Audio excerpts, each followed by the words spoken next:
Parfois, ce n'est pas la douleur qui fait grandir, mais la manière dont on la comprend. Dans chaque silence, chaque larme, chaque difficulté, à la place une leçon, une sagesse. Aujourd'hui, je ne vais pas simplement parler. Je vais partager quelque chose de vrai. Quelque chose qu'on ressent. Quelque chose qui touche l'âme. La sagesse, en islam, est dans la vie.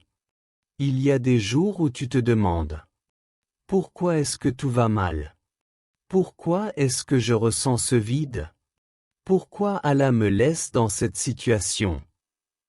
Et si, derrière chaque douleur, derrière chaque attente, derrière chaque silence d'Allah, se cachait en réalité une sagesse immense? As-Salmu alaykum wa rahmatul. Aujourd'hui je veux te parler d'un sujet qui ne laisse personne indifférent. La sagesse d'Allah, dans nos épreuves, dans nos silences, dans nos larmes. Ce n'est pas juste un rappel. C'est une vérité.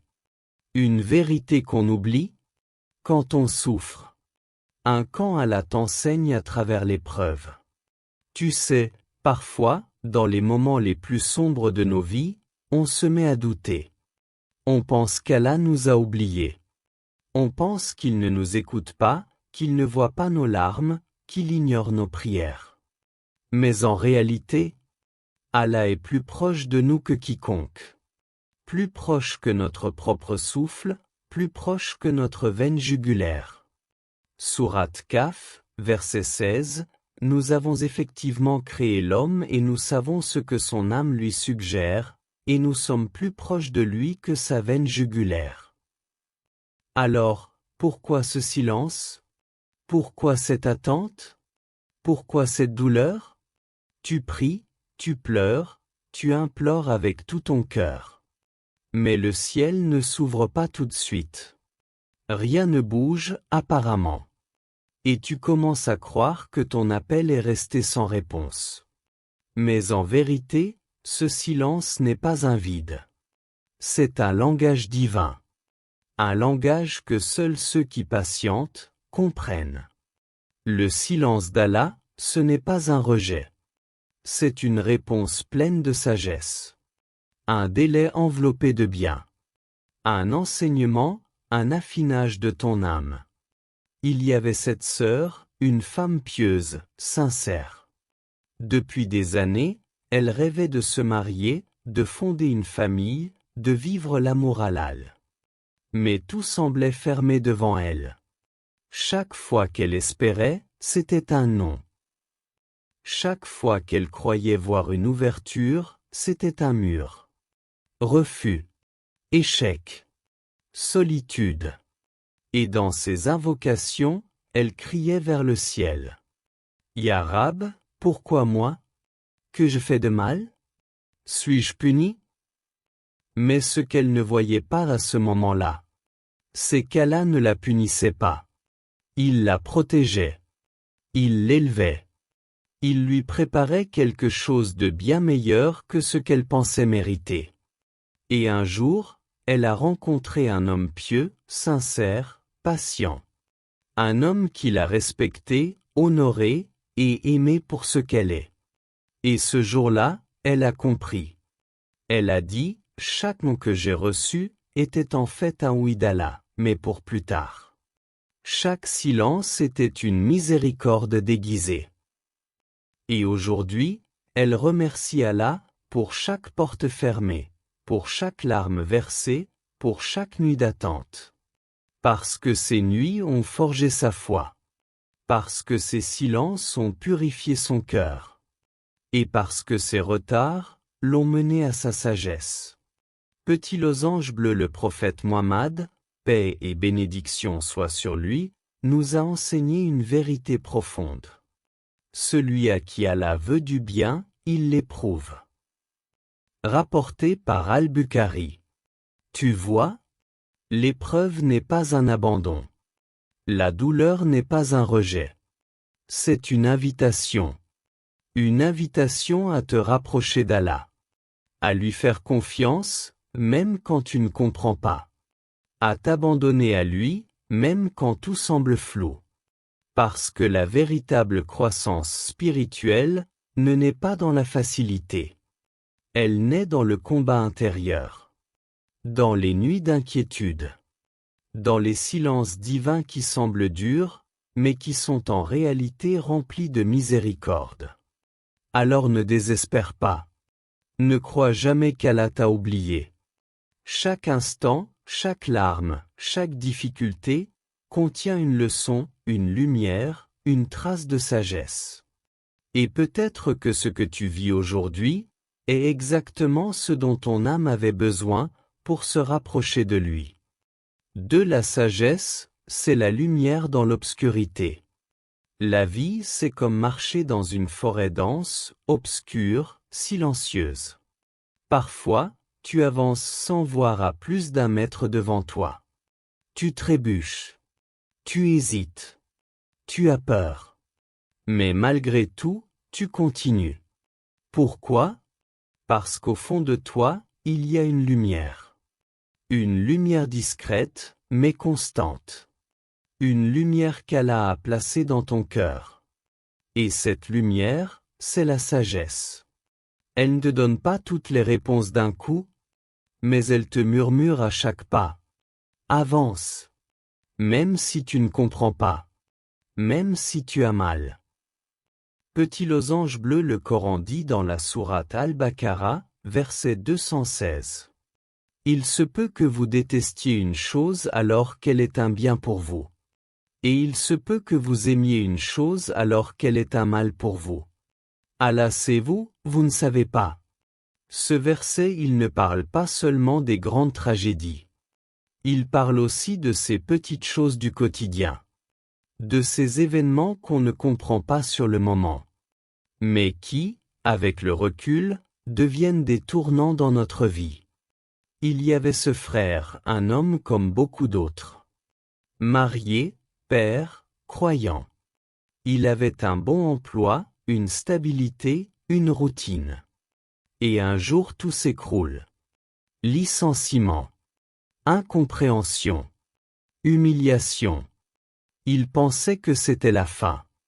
Il se disait, pourquoi moi, Ya Rab? Je fais mes prières, je suis honnête, pourquoi cette épreuve?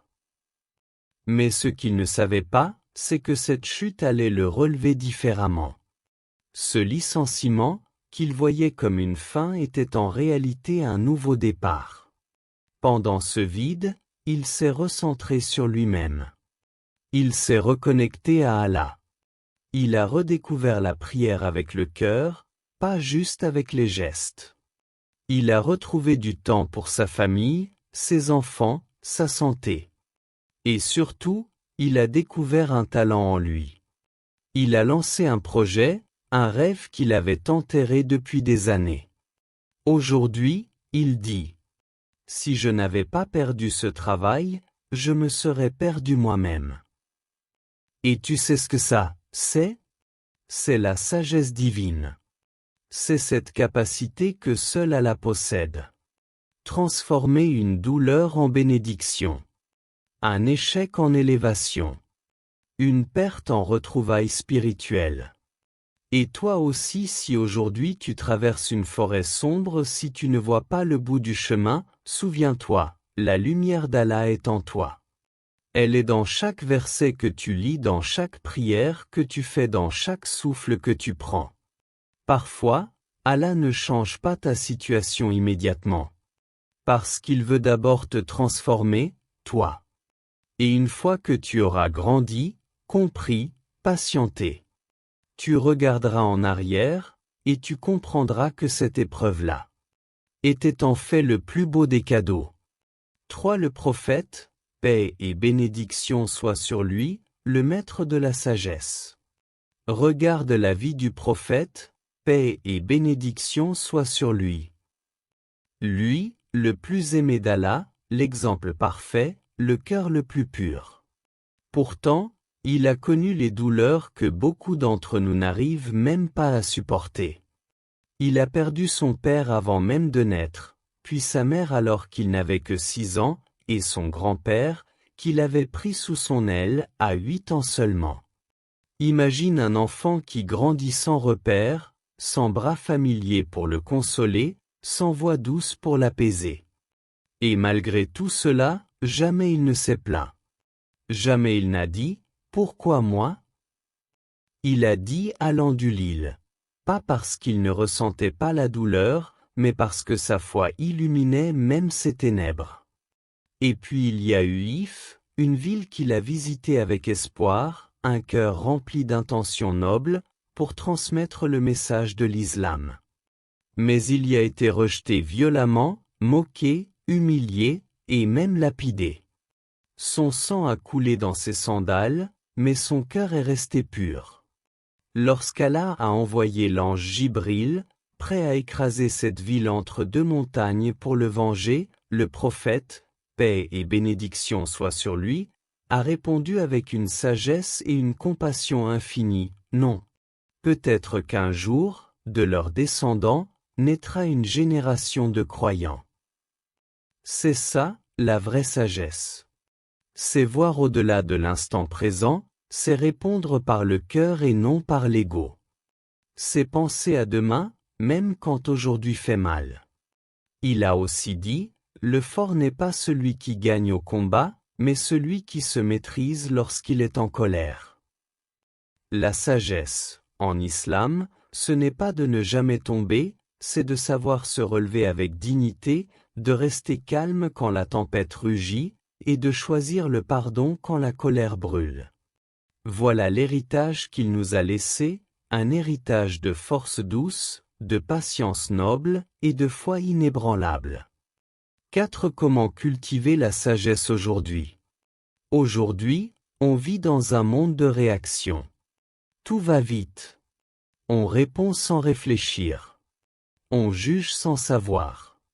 Mais l'islam nous appelle à la réflexion, la retenue, la patience. Voici quelques clés pour cultiver la sagesse. Rapproche-toi du Coran, médite, ne lis pas seulement. Apprends de la vie du prophète, paix et bénédiction soient sur lui, chaque parole est une école. Entoure-toi de gens sages et pieux. Retiens ta langue. Parfois, se taire est plus sage que 1000 discours. Demande à Allah, dis Rab, accorde-moi la hikma, la vraie sagesse. Tu ne comprendras pas tout maintenant, mais un jour, tu regarderas en arrière. Et tu souriras en disant, allant du Lille, Allah savait mieux que moi. La sagesse, ce n'est pas de tout expliquer. C'est d'apprendre à faire confiance à celui qui connaît l'invisible.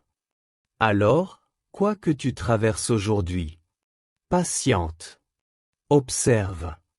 Et surtout, fais confiance à la sagesse d'Allah. Parce qu'il ne te brise jamais sans raison. Il te prépare, il te façonne, il te ramène à lui.